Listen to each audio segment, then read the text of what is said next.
సరే ఓకే. మనం ఇటీవల కాలంలో చాలా కామర్స్ వెబ్‌సైట్‌లు చూస్తున్నాము. చాలా ఆన్‌లైన్ షాపింగ్‌లు చూస్తున్నాము. ఆన్‌లైన్ షాపింగ్ చేసినటువంటి సమయంలో చాలామంది కూడా మోసపోతున్నారు. డబ్బులు కట్టి వాళ్ళు నాణ్యత లేని వస్తువులు రావడం గానీ, దాంతో పాటు ఆ వస్తువులు తొందరగా పాడైపోవడం గానీ, ఇలాంటి అనేక ఘటనలు మనం చూస్తున్నాము. సో, ఇటువంటి కామర్స్ వెబ్‌సైట్‌ల మీద కూడా ఏవైతే కన్స్యూమర్ కోర్ట్‌ల కేసులు దాఖలు చేయొచ్చా? చేయొచ్చండి. So, as per consumer protection act 2019 86 యాక్ట్‌లో లేదండి. ఇప్పుడు 86 యాక్ట్ పోయింది. 2019 యాక్టే అంటారు ఇప్పుడు.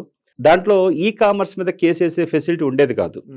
కానీ కొత్త యాక్ట్ ప్రకారం కామర్స్ బిజినెస్ అంటే ఎలక్ట్రానిక్ అంటే మీరు ఏదైతే ఆన్లైన్ షాపింగ్ చేశారో దాని మీద కూడా కేసెస్ వేసుకునే ఫెసిలిటీ కల్పించారు. పాత యాక్ట్లో ఎలా ఉండేదంటే ఫర్ ఎగ్జాంపుల్ మీరు హైదరాబాద్ అండి, మనం హైదరాబాద్లో ఉన్నాం, మీరు ఆన్లైన్లో షాపింగ్ చేసింది ఢిల్లీలో కంపెనీ నుంచి ఆన్లైన్ షాపింగ్ చేశారు. అంతకుముందు కేసు వేయాలంటే మీరు ఢిల్లీ వెళ్ళి వేయాల్సి వచ్చేది, ఏది పాత యాక్ట్ ప్రకారం. అందుకే చాలా మందికి దానిపైన 5 లక్షలు చేసేవారు కాదు.